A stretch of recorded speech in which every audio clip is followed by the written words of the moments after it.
닦는다는 것은 내 본래 마음이 내려오는 길을 닦는 것입니다. 하늘 마음으로 사는 전제 조건은 뭐냐? 길수리. 그것을 수도라고 합니다. 본심은 뭘까? 남의 마음하고 내 마음하고 같은 거다. 내가 하기 싫은 것을 남한테 시키지 말아라. 그러면 그 마음이 도를 닦는, 한 마음을 실천하는 중요한 방법입니다. 그래서 진정한 교육은 마음의 길을 닦는 것, 그것만이 중용에서 말하는 교육입니다.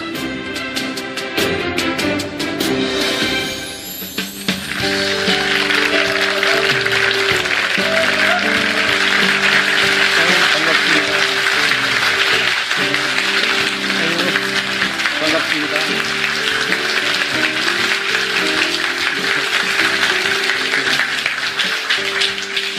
잘 지나셨습니까? 예. 오늘은 지난번에 이어서 지난번에 이 수양 방법, 수도를 어떻게 할 것인가 말씀드렸었는데요. 오늘은 수도를 완성하면 어떻게 되는가 좀 살펴보도록 하겠습니다. 중용의 내용을 읽으면서요. 수도가 완성이 되면 마음속이 하늘 마음으로 가득해지는 상태가 됩니다. 중용 1장에 있는 문장인데요.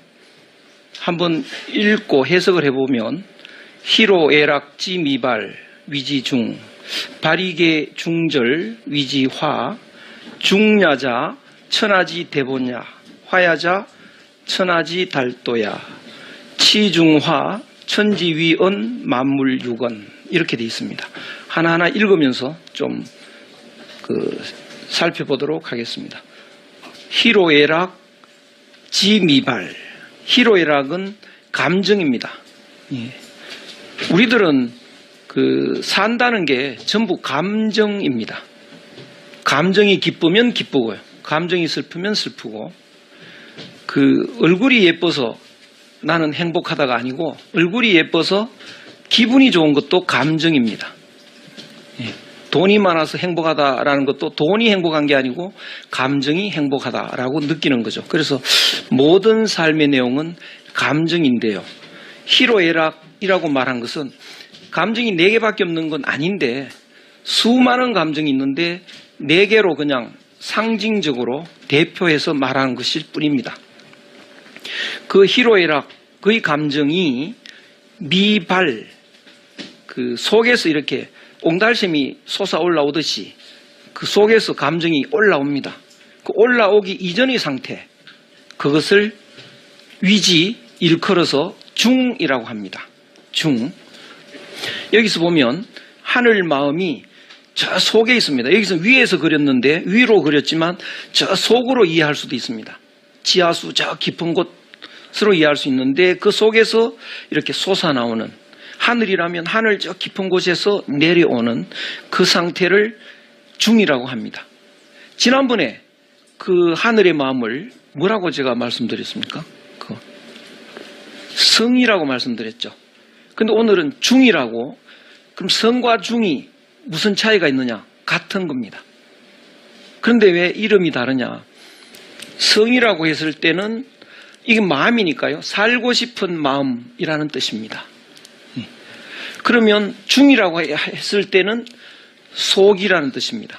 살고 싶은 그 마음의 본질이 속에 있기 때문에 중이라는 말을 썼습니다. 그러니까 똑같은 홍길동이라도 키가 클 때는 키다리 그러고요. 꾀가 많을 때는 꾀돌이 그러고, 또 잘 달리면 날쌘돌이 이렇게 말하는 것, 그거하고 똑같습니다. 그런데 이 속에 있는 마음은, 속에 있는 마음을 또 다른 말로 충이라고도 합니다. 그리고 속에 있는 마음은 모두 다 함께 다 같이 가지고 있는 마음이기 때문에 이건 같을 여자에다가 심을 넣어서 서라고도 합니다.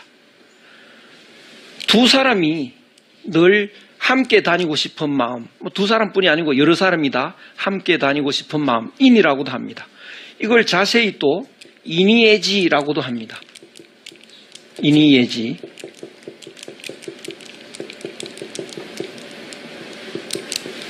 이렇게 여러 가지 말로 표현을 하는데요. 실제로는 하나의 마음을 설명하는 것입니다.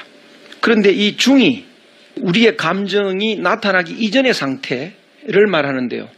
되게 오늘날 그 생물학을 읽어보면 생물학 학자들은 감정 중추 이런 말을 쓰는데요. 그거는 감정이 솟아나오는 그 중추가 있다는 거죠. 그 감정 중추는 대개 뇌에 있다 이렇게 설명을 하는데요. 그것은 사람의 감정을 이렇게 육체를 들여다보고 분석하다 보니까 그렇게 설명할 수밖에 없는데요. 마치 강물에 보름에 강물에 가보면 달이 떠 있지 않습니까?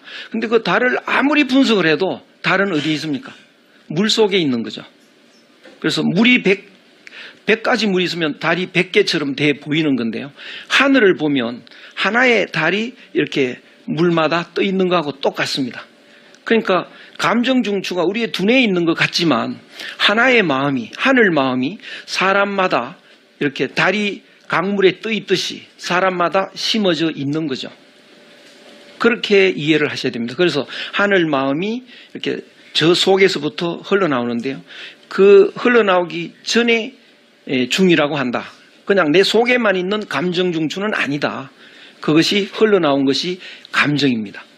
그 다음에 감정이, 희로애락의 감정이 나타나서 모두가 중절, 그 절이라고 하는 건 마디인데요. 마디에 알맞게 된 것, 그것을 화라고 합니다. 화는 좋아한대요. 마디가 뭐냐? 마디는 그 글자가 대죽변에 있죠. 대나무 마디입니다. 대나무는 사실은 나무가 아닙니다. 나무는 1년에 다 크는 것이 없습니다. 여러 해 크는데요. 대는 1년에 다 크기 때문에 나무가 아닙니다. 또 풀도 아닙니다. 풀은 그 여러 해 살질 않습니다. 그러니까 대는 나무도 아니고 풀도 아닌 건데 1년에 다 크다 보니까요. 그냥 쭉 크면 이게 쓰러집니다. 그래서 어떻게 크느냐 하면 조금 컸다가 다져야 됩니다. 곧 다지는 것이 마디인 거죠. 그래서 마디를 만들어서 힘을 축적한 뒤에 또 크고 또 마디를 만들었다가 또 크고 이렇습니다. 그 크는 건 모든 건 말이죠. 이렇게 클 때는 다 그렇습니다. 사람도 한창 클 때는요 쭉 뻗어납니다. 그러다가 이제 다지기 시작하는 거죠. 키는 중단하고 이렇게 몸이 불어납니다. 몸이 불어나다가 그 다음에 또 쭉 뻗어나가고 이런 것처럼 마디가 있는 건데요. 그 마디가 없으면 어떻게 되느냐. 전부 하나인데 마디가 있으므로 구분이 됩니다. 구분. 그래서 그 마디에 맞는다라고 하는 게 어떤 거냐 하면요. 이 마디가, 그러니까 대나무가 이 마디를 통해서 구분되듯이 모든 것이 구분되는 건 다 마디로 이해할 수 있습니다. 하루면 그냥 하루인데 이것을 구분하면 아침, 점심, 저녁 이렇게 구분하는 거죠. 그걸 아침, 나, 절자가 들어갑니다. 점심, 나절, 저녁, 나절. 1년은 그냥 하나인데 이걸 구분하면 봄, 여름, 가을, 겨울. 그게 계절이 되죠. 절. 그래서 이 구분되는 건 모두 절이 됩니다. 그리고 공간적으로는 사실은 우리는 남이 아니고 하나인데 이렇게 구분되지 않습니까? 그러면 너와 나 이 사이에 구분되는 사이가 있죠. 이 사이가 절이 됩니다. 그러면 그 우리의 감정이 말이죠. 하늘 마음으로 그 충만할 때는 하늘은 생명력이고 살도록 유도하는 마음이기 때문에 그 마음이 내 몸속에 충만하면 그 마음은 그 마디에 알맞게 나타납니다. 그 예를 들면 아침에는 일어나서 아침을 먹는 거죠. 점심 때는 점심 먹고 저녁 때는 저녁을 먹습니다. 이것이 생명이 원활한 방법입니다. 그것이 마디에 알맞는 방식이죠. 근데 욕심 많은 사람은 밤새 뭐 다른 짓 하다가 고스톱을 치다가 이제 일어날 때 누워 자는 거죠. 그리고 이제 들어가 잘 때 일어나서 아침을 먹습니다. 그러니까 이거는 그 마디에 맞질 않습니다. 그 다음에 그 너와 나 사이에 이 마디에 알맞게 되면 우리 사이가 좋은 거죠. 좋은 사이가 되는 거죠. 한 마음으로 보면 우리가 남이 아니니까요. 남을 내 몸처럼 아끼게 됩니다. 그리고 다른 사람이 잘 되면 좋아합니다. 축하를 합니다. 그러면 너와 내 사이가, 우리 사이가 좋아지는 거죠. 그것이 좋아합니다. 근데 욕심 많은 사람은 다른 사람이 잘 되면 배가 아픈 거죠. 가서 행패를 부립니다. 그래서 사이가 나빠집니다. 그것은 조화가 아닌 거죠. 그래서 이 마디가, 우리의 사이가 또는 아침, 점심, 저녁이 사계절이 그 마디에 알맞게 되는 건 다 하늘마음, 한마음이고요. 그 마디에 안 맞는 건 다 욕심입니다. 그러면 중이라는 건 뭘까? 중이라는 것은요, 저 속에서 이렇게 내 감정이 나오는 건데 그 속으로 들어가면 모든 마음이 하나로 되어 있습니다. 그래서 중야자, 중이라는 것은 천하지 대본, 천하 모든 것의 큰 뿌리이다. 하나의 뿌리이다. 예컨대 형제가 뭐 10명, 20명이 있다 하더라도 그 형제의 생명의 뿌리는 하나죠. 부모인 거죠. 그리고 사촌이 30명이 있다 하더라도 그 사촌의 뿌리는, 그 생명의 뿌리는 하나입니다. 조부모이죠. 육조는 정조부모이죠. 우리 한국 사람의 모두의 뿌리는 당군 할아버지죠. 이렇게 됩니다. 이렇게 올라가면요, 모든 존재의 뿌리는 하나입니다. 그것을 여기서는 큰 뿌리라고 해서 대본 이렇게 설명을 한 것입니다. 그러면 그 거대한 나무가 하나 있는데 그 잎들이 각각 다르게 이제 따로따로 존재하는 것 같지만 그 가지를 통해서, 줄기를 통해서 뿌리로 연결되어 있다는 것을 알고 있으면 그 잎들은 전부 남남이 아니고 하나인 거죠. 그것처럼 우리들이 각각 남남인 것 같지만 우리들의 생명의 본질은 거대한 하나의 뿌리라는 걸 알면은 우리는 남이 아니다. 그것을 이해할 수 있습니다. 그 다음에 화라는 것은 한 마음으로 다른 사람과 함께 사이좋게 지낼 수 있는 그 조화는 천하지 달도, 천하는 모든 것, 이 세상 모든 것 이런 뜻인데요. 이 세상 모든 것에 다른 그 통달한다 이런 뜻인데요. 통은 네 거리를 통이라고 합니다. 달은 8거리, 그 8방면으로 길이 뚫려 있는 걸 달이라고 합니다. 그래서 사통 8달 이런 말을 쓰죠. 수원에 가면 8달문 뭐 이런 것도 있는데요. 그래서 달은 모든 것에 다 통한다 이런 뜻입니다. 그래서 이 화라는 것은 이 모두와 조화를 이루는 그런 한 마음으로 산다는 것은요, 모두에게 통한다. 모든 것에 통한다. 그런 뜻입니다. 사람에게만 통하는 게 아니고요, 동물에까지 통하고요, 이 초목, 이 식물에까지 통합니다. 우리가 뭐 예컨대 어디 아프리카에 모르는 나라에 가는데 어떻게 해야 될지 걱정이 되지 않습니까? 거기서 예법인 이런 걸 알아야 되고 뭐 그런 걱정을 하지만 사실은 걱정 안 해도 되는 것이 조화로운 마음만 갖고 가면요, 통하게 돼 있습니다. 그 말도 안 통할 텐데요. 말도 안 통하는데 어떻게 통할까요? 말이 안 통해도 통합니다. 관음이라는 말이 있죠. 불교의 관음. 본다는 관자에다가 소리 음자. 소리를 보고 말을 하면요, 말을 하는 걸 이렇게 보고 알아듣습니다. 그러니까 우리말 모르는 사람한테요, 막 욕을 하면요, 알아듣습니다. 나한테 욕한다는 걸 알아듣습니다. 근데 우리말로요, 고맙습니다, 알아듣습니다. 그럼 그 우리말 몰라도 땡큐 그쪽에서도 그렇게 반응을 합니다. 그러니까 이게 우리말 모른다고 안 통할 줄 알면요, 큰일입니다. 다 통하게 돼 있습니다. 마음과 마음으로. 그 옛날에 우리들은 시골에서 태어나서 아는데요, 그 어떤 집에는 개도 잘 되고 짐승도 잘 되고 이런 집이 있고 잘 안 되는 집이 있습니다. 그것은 대개 남자보다는 그 집 안주인, 그 집 부인의 마음하고 굉장히 관계가 있습니다. 우리 집에는요, 이상하게 그 강아지, 똥강아지 사서 집에 데리고 오면 사냥개로 바뀝니다. 염소를 사갖고 오면 염소가 이렇게 커버립니다. 그러니까 이 염소 새끼를 낳으면 시장에 가서 팔 여가가 없습니다. 옆집에서 다 사가버립니다. 온 동네 다 우리 염소 되는 거죠. 돼지가 이렇게 크고요, 뭐 토끼, 뭐 온통 군수가 우리 집에 와가지고 축산모범농가 이렇게 표지를 붙였습니다. 왜 그럴까? 보니까 우리 모친이 제가 이제 같이 시장을 간 적이 있거든요. 시골 시장에 이렇게 가면 뭐 4km 이렇게 떨어졌는데 거기서 이렇게 왔다 갔다 하다 보면 배가 고프지 않습니까? 그래서 밥 사줬으면 바라고 있는데요. 하시는 말씀이 야, 우리 돼지 배고프겠다.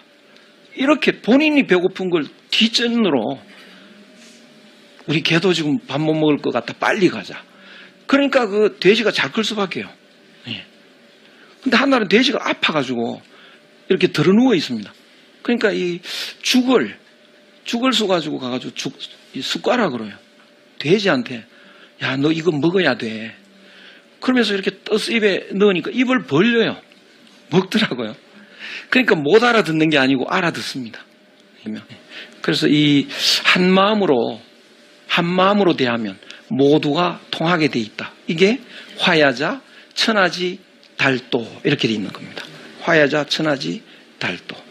치중화, 중과 화를 이루면 천지위언, 하늘과 땅이 위는 제자리에 있고 만물이 길러진다. 제대로 길러진다. 이런 소리입니다. 이게 무슨 소리냐면 왼쪽 그림은 중화를 이룬 상태입니다. 하늘 마음으로 내 마음이 가득 찬 모습이고요. 오른쪽 마음은 욕심으로 가득 차 있는 거죠. 그러면 하늘 마음은 한 마음이니까 한 마음으로 대할 때는 모두와 조화를 이루는데요. 욕심으로 대하면 모두와 갈등을 일으킵니다. 정반대입니다. 그래서 삶의 방법도 반대고 마음에서 나오는 감정도 반대입니다. 이 반대를 이렇게 예를 들면 바로 서 있는 것과 거꾸로 서 있는 것하고 똑같습니다. 바로 서 있으면 제대로 돼 있지만 거꾸로 서 있으면 뒤집혀 있는 거죠. 우리가 뒤집혀 서 있으면 어떻게 될까요? 발 밑에 있어야 될 땅이 머리 위에 와 있죠. 또 머리 위에 와 있어야 될 하늘이 발 밑에 와 있습니다. 천지가 뒤집혀 있는 거죠. 이런 걸 이제 되게 환장한다 이런 말 쓰는데요. 장이 뒤집힙니다. 이게 환장하는 거죠. 그 다음에 만물이 전부 거꾸로 자라고 있는 거죠. 이 세상에 제대로 된 거 하나도 없습니다. 바로 지옥인 거죠. 이 세상이 지옥입니다. 그런데 바로 서고 보니까요. 하늘이 머리 위에 있어야 할 하늘이 제대로 제자리에 있고 발 밑에 있어야 할 땅이 제자리에 있습니다. 그리고 만물이 자라는 것이 제대로 돼 있습니다. 제대로 돼 있지 않은 것이 하나도 없습니다. 이 세상이 바로 천국이죠. 이 세상이 바로 천국이죠. 넓기 싫어도 우린 넓을 수밖에 없는데 어떻게 이것이 비극이 아닐까? 우리는 크게 봐서 모두 하나다. 모두가 공유하는 하나의 세상이 됩니다. 천국은 언제 갈 수 있는 것인가? 천국의 모습을 넉자로 표현해라. 홍익인간입니다. 바로 우리나라가 옛부터 천국으로 살아왔던 그런 민족이다. 하나의 상징입니다. 천국을 한번 생각해 보면요. 천국은 언제 갈까요? 천국은 언제 갈 수 있는 것인가? 바로 지금이죠. 바로 여기죠. 천국은 어디 있는가? 여기죠. 지금 여기가 천국인데 나중에 가는 곳 아닙니다. 죽어서 가는 곳 더더욱 아닙니다. 다른 데 있다. 하늘 위에 있다. 더더욱 아닙니다. 바로 여기가 천국입니다. 아니잖아요. 여기 지옥이잖아요. 앞만 봐도 지옥인데 그 뒤집어서 보면 이렇게 물구나무 서서 보면 앞만 봐도 지옥입니다. 근데 바로 서서 보면 앞만 봐도 천국인 거죠. 죄 없는 사슴이요. 사자에게 늘 잡혀 먹힙니다. 약육강식이죠. 어떻게 이런 세상이 천국일 수 있을까? 이런 세상이에요. 죄 없는 사슴이 비참하게 죽는 건데 그게 이 세상 도처에서 일어나는 일들인데 어떻게 그게 천국일 수 있을까? 보는 시각에 따라서 달라집니다. 하늘 마음으로 보면 한 마음으로 보면 그 사슴들이 여러 마리가 다 하나죠. 한 사슴에서 나온 하나들이 하나라고요. 그런데 그 초원에 풀이 대개 한 20마리가 있으면 적당하다라고 할 경우에 사슴이 번식을 많이 해서 25마리, 30마리가 됩니다. 그러면 이게 영양실조 걸려서 전부 죽습니다. 그러면 20마리만 남겨놓고요. 10마리가 없어져야 이 사슴이 살기에 적당합니다. 그 10마리를 사자가 잡아먹는 거죠. 그렇죠? 그러면 이 사자는 사슴에게 은인이죠. 은인 아닙니까? 그런데 잡혀 먹히는 그 사슴이 나는 억울하다고 생각하면 슬픈 일인데 사슴은 다 하나니까 우리 사슴이 사는데 자기가 죽는 건데 그 자기가 개인이야 개체가 아니고 전부가 하나라면 슬플 일이 아닙니다. 그래서 전체를 보는 안목으로 판단하면요. 제대로 된 겁니다. 그게.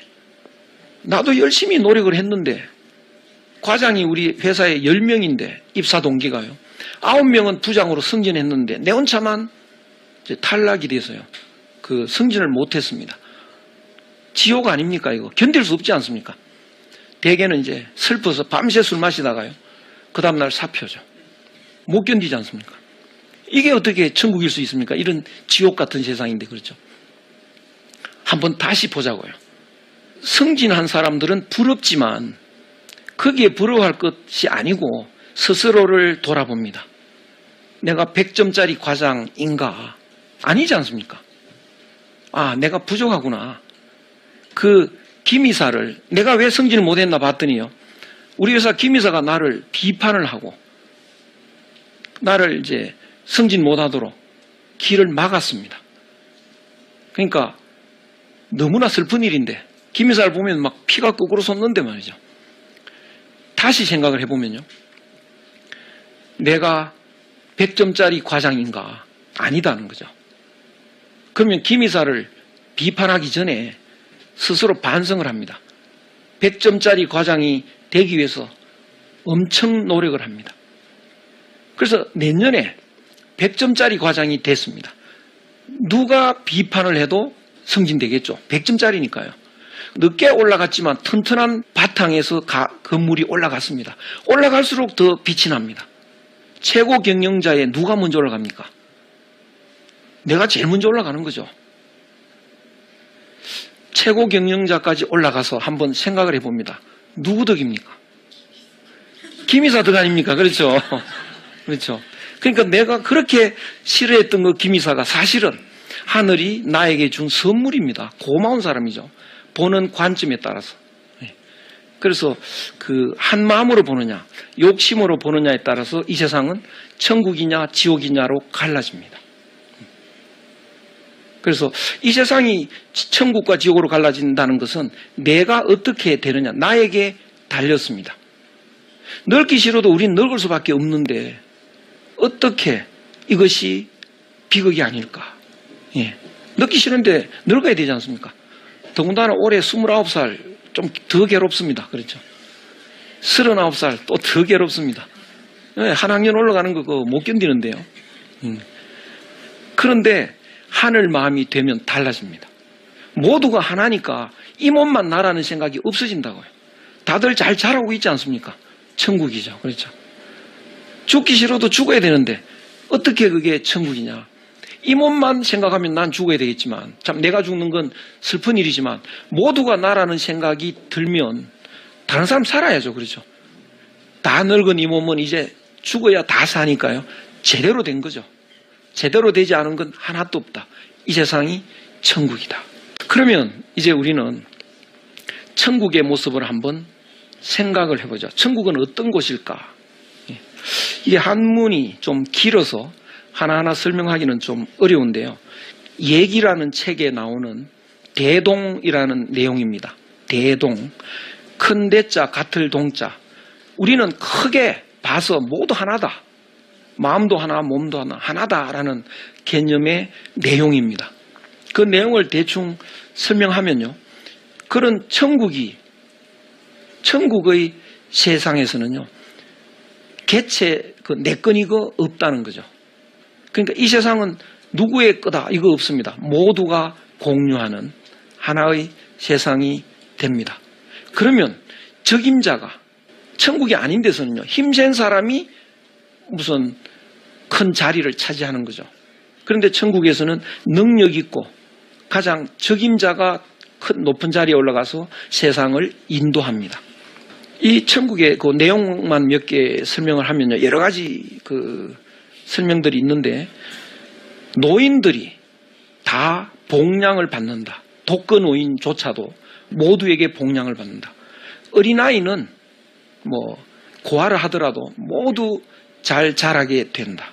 남자는 모두 직업이 있고요, 여자는 모두 시집을 간다. 이렇게 돼 있습니다. 예. 재밌는 이야기죠. 이거 좀 우리가 잘 생각해 봐야 되는데, 왜 여자가 모두 시집을 가게 될까? 물론 남자도 장가를 가는 건데요, 왜 남자가 모두 장가 간다 소리를 안 했느냐 하면, 결혼의 결정권은 여자한테 있습니다. 예, 그게 본래 모습입니다. 그러니까 여자한테 결정권이 있기 때문에 남자는 잘 보여야 장가 갈 수 있는 거죠. 그래서 잘 보이려면 장식을 잘 해야죠. 그래서 이 수염이 나는 겁니다. 이게 장식품입니다. 수염이 멋있게 나면 선택을 받는 거죠.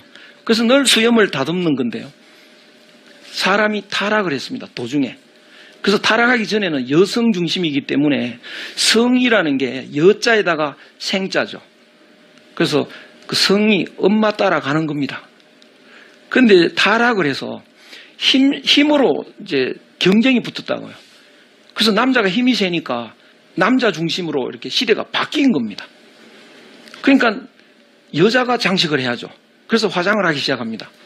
남자는 필요 없으니까 이제 깎아버리는 거죠. 이렇게 바뀐 겁니다. 그래서 성에서 씨로 바뀝니다. 그래서 이건 남자 중심으로 가는 거죠. 이렇게 바뀌었는데, 원래는 그 여자가 결정권을 갖고 있었습니다. 그러면 한마음일 때는요, 어떻게 결혼을 하느냐 하면, 여기 우리가 다 배우라고 하자고요. 배우라고. 그러면 욕심이 있을 때는 다 주인공 하고 싶죠. 그래서 주인공 할 사람 전부 다 손을 드는 거죠. 나요, 나요, 이렇게요. 그런데 우리가 한 마음이 되면, 모두가 한 마음이 되면 감독의 마음이 됩니다. 그럼 내가 비록 여기 앉아 있지만 감독의 마음이라면, 주인공 할 사람 손 들으라고 하면 내가 손을 안 들 겁니다. 감독의 마음이니까 저 골고루 본 뒤에 누가 적임자인가를 보는 거죠. 그럼 저쪽에 앉은 분이 가장 적임자인 것 같다, 그 사람을 추천하는 거죠. 그럼 넌 뭐 할래? 이제 자기를 잘 보는 거죠. 감독의 입장에서. 이 몸은 방자가 울리겠다. 그럼 전 방자요. 이렇게 나오는 거죠. 그것이 그 한마음일 때의 방식입니다. 그러니까 되게 결혼할 때, 여자가 시집 갈 때요, 욕심일 때는 남자를 줄 세워놓고 조건이 제일 좋은 대로 시집 가려고 하죠. 근데 그 중에 누구 한 사람 차지하면 이제 섭섭하지만 그 다음 사람을, 근데 또 그 다음 사람 또 다른 사람이 차지했다. 그럼 또 그 다음 사람을 또 다른 사람이 차지했다. 이제 섭섭해졌죠. 그 다음 사람은요, 안 갔으면 안 갔지, 저런 사람한테는 안 가, 이렇게 된다고요. 그럼 그 남자는 장가 못 가는 거죠. 그러니까 시집 못 가는 사람이 있는 만큼 장가 못 가는 사람이 있습니다. 이게 그 욕심 많은 사회의 일반적인 모습입니다. 그런데 천국에서는 욕심으로 조건 제일 좋은 사람한테 시집 가는 게 아닙니다. 누구하고가 어울리는가를 보는 거죠. 그러니까 내 몸은 저 바보 온달하고 어울릴 것 같아, 바보 온달한테 시집을 갑니다. 직장을 취직을 하는 것도 그렇습니다. 욕심이 많으면 월급 제일 많은 회사가 어딘가, 제일 큰 회사가 어딘가, 그 다음에는 시집 안 했으면 안 했지, 그 회사는 안 가죠. 실업자는 많은데 회사에서는 사람이 없습니다. 이렇게 되는데, 천국에서는요, 내한테 어울리는 회사가 어딘가를 봅니다. 내한테 어울리는 회사는요, 그 월급 많이 주고 제일 큰 회사가 아니고 나를 필요로 하는 회사.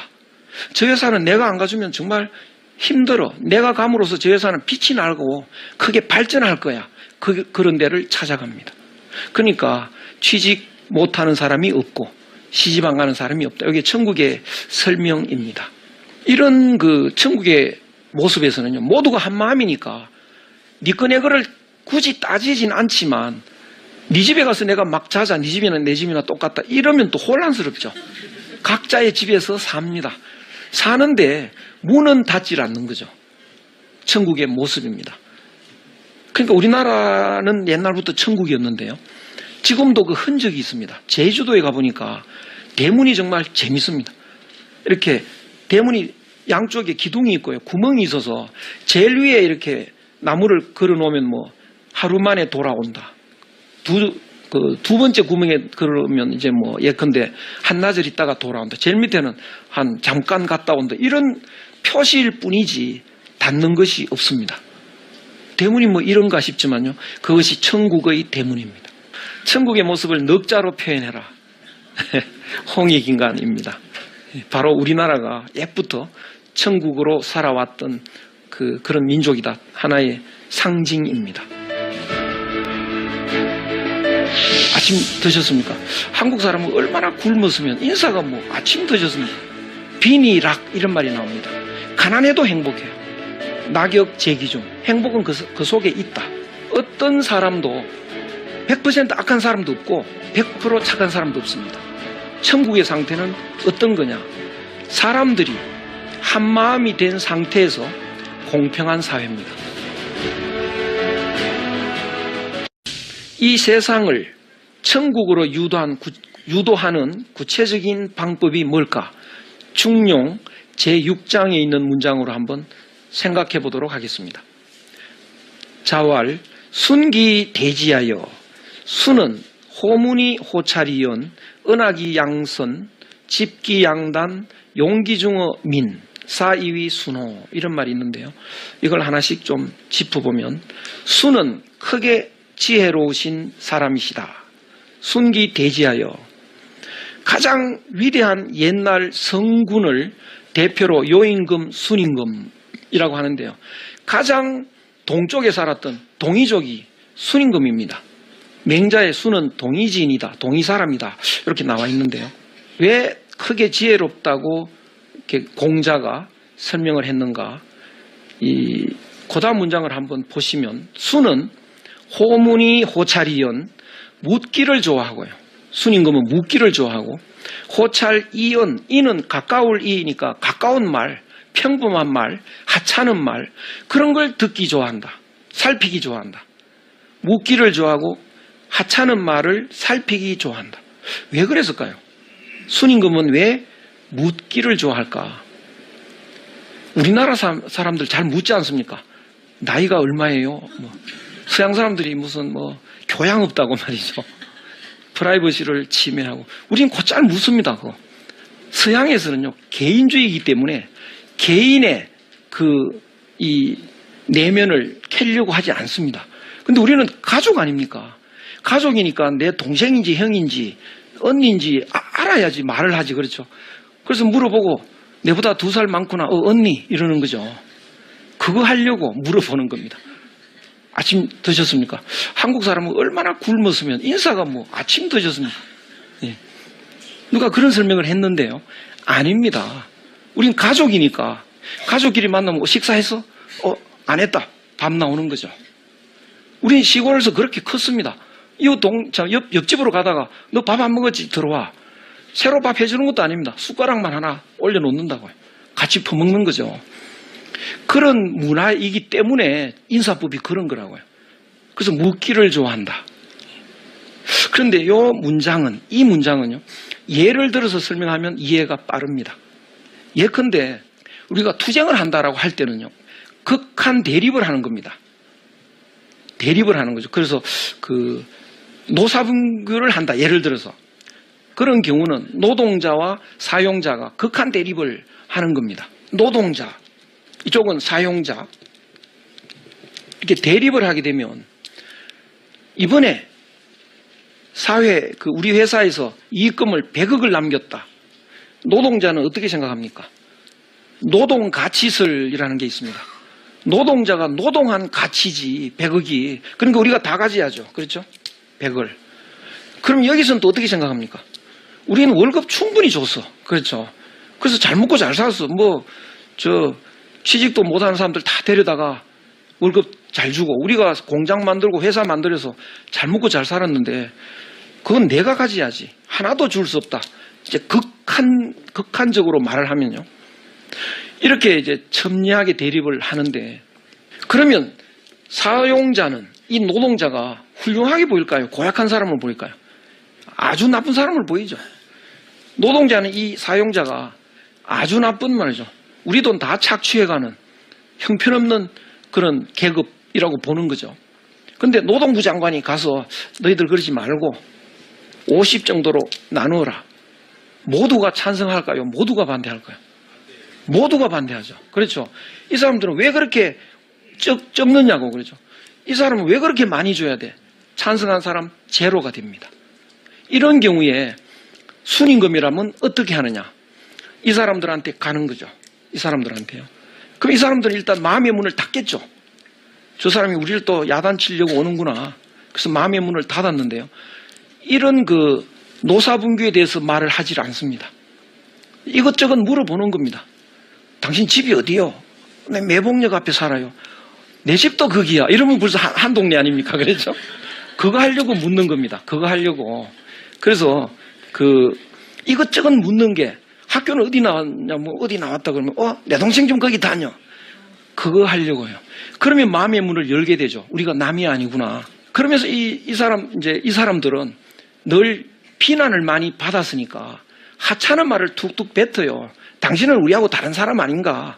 우리야 뭐 그저 매일 벌어서 매일 먹고 집에 가다가 소주나 한잔 마시고 이렇게 하루살이처럼 살아요.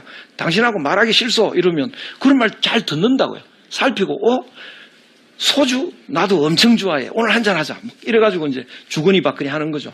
그러면 완전히 우리는 정말 똑같은 사람이다. 이런 말을 이제 그런 마음을 열게 된다고요. 그 다음에는 어떻게 되느냐? 악을 숨기고 선을 드러냅니다. 어떤 사람도 100% 악한 사람도 없고 100% 착한 사람도 없습니다. 고약한 그 젊은 아이들이 나쁜 짓을 해도요. 그 어머니는 나쁘다고 생각 안 합니다. 친구 잘못 사귀어서 그렇지 우리 애는 안 그런데 이러거든요. 왜 그러냐면 그 아이하고 한 마음이 돼 있으니까 좋은 점은 보이지만 나쁜 점은 안 보입니다. 순임금도 마찬가지입니다. 그 노동자들이, 근로자들이 보니까요. 한 마음으로 보면 나쁜 점이 안 보여. 얼마나 당신들이 대단한 능력과 기술을 가졌는지, 어떻게 100억이나 이익금을 남겼는지 대단하다. 이렇게 이제 좋은 점을 드러내죠. 그리고 당신들 말이야, 네 거 뺏기 모르고 이런 나쁜 점은 숨깁니다. 말을 하지 않습니다. 그러면 요새 뭐 칭찬하면 고래도 춤춘다 이런 말이 있는데요. 그러면 신이 나가지고 자기도 이제 나쁜 점이 있다는 게 부끄러워지기 시작합니다. 야, 죄송합니다. 나도 양심이 있는데요.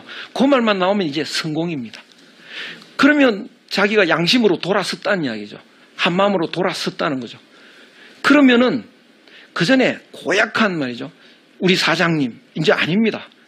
우리 사장님 고맙습니다. 마음이 바뀌면 그렇게 보입니다. 그럼 그 다음에 또 이제 사장님한테 찾아가는 거죠. 똑같은 수순을 밟습니다. 이것저것 물어보고 또 뭐 잘 듣고 그리고 나쁜 점은 숨기고 좋은 점은 드러내고 이러면 사장님도 마음이 바뀌어버려요. 저 나쁜 놈들 이러다가 아니 저 사람들 참 고맙다. 저렇게 열심히 열악한 환경에서 일해가지고 우리가 이런 많은 돈을 벌었다. 정말 내가 많이 베풀어야겠다. 마음이 바뀌었다고요. 그 이후에 이제 집기 양단 두 끝을 붙잡아요. 0하고 100을. 그러면 대개 50일 수도 있고 항상 50은 아닙니다. 그 해는 이제 신규 투자를 해야 된다 그러면 한 50원 빼놓고 25씩 나누기도 하고요. 또는 뭐 이익금이 엄청 많이 났다 그러면 한 70%를 노동자한테 주기도 하고 그때 상황을 봐서 가장 적절한 수준이 중입니다. 백성들한테 그 중을 베푼다. 중을 쓰도록 제시한다. 그러면 예컨대 50이라고 했다고 하자. 노동자들은 우리 이렇게 안 받아도 되는데 너무 많습니다. 죄송합니다. 그렇죠. 사장님은 더 많이 줘도 되는데 내가 너무 갖는 것 같아. 완전히 모두가 대만족이죠. 불만이 제로가 됩니다. 이것이 천국의 모습이죠. 이것이 그 홍익인간의 내용입니다. 그래서 이 순임금이 하는 방식으로 천국으로 유도하는 건데요. 사이위 순호. 이렇기 때문에 우리가 순이라고 한다. 이렇게 되어 있습니다. 그 이상적인 상태, 최고의 상태는 어떤 거냐? 이 천국의 상태는 어떤 거냐? 사람들이 한 마음이 된 상태에서 공평한 사회입니다. 한 마음으로 살면서 사회가 공평해야 됩니다. 공평하긴 한데 한 마음이 아니다. 그러면 어떻게 될까요? 공평할 수가 없습니다. 이 은행의 깽단이 욕심이 많지 않습니까? 그래서 열심히 이제 은행을 털어가지고 5명이 100억씩 공평하게 나누었다. 다 불만이죠. 되게 영화 같은 데 보면 이제 서로 차지하려고 끝에 가서 싸우죠. 그래서 뭐 다 죽거나 뭐 이렇게 되는 건데 공평한 게 있을 수가 없습니다. 왜냐? 욕심이 크기 때문에 처음에는 100억씩 나누어 가지려고 했지만 그것을 이제 자기 손에 들어올 때는 다 가지고 싶은 거죠. 그러니까 한 마음이 아니면 공평함이란 없습니다. 한 마음이 되면요. 다소 불공평해도 견딥니다. 이 문장은요. 논어에 나오는 문장인데 빈이락 이런 말이 나옵니다. 가난해도 행복해요. 누나들 가난하게 살아도 잘 사는 동생을 보면 행복하고 뿌듯합니다. 반소사 음수 이것도 공자의 말인데요. 반은 먹을 반이고 소사는 거친 밥. 뭐 보리밥도 뭐 잘 안 되는 이런 밥들입니다. 반소사 거친 밥 먹고 국이 없어서 물 마시는 겁니다. 음수하고 베개도 없어가지고요. 팔을 베고 이렇게 눕습니다. 곡괭이 침지는 벨 침자고 팔 굽혀서 베는 겁니다. 이렇게 가난하게 살아도 낙엽 재기중 행복은 그 속에 있다. 행복은요. 한 마음이 있으면 그렇습니다. 그런데 한 마음이 깨지면 100억 억만장자도 불행합니다. 그래서 이 이상사회는 한 마음으로서 공평하게 살아야 되는데 그중에 한 마음이 훨씬 더 중요하다. 이렇게 말씀드릴 수가 있겠습니다. 그러면 오늘은 여기까지만 하고 다음에는 이 한 마음이 될 때는 우리가 생사 문제는 어떻게 될까? 이 천국에서는 죽음이 없어야 천국인데요. 죽음의 문제는 어떻게 다룰 수 있을까를 한번 살펴보도록 하겠습니다. 오늘 여기까지 마치겠습니다. 감사합니다.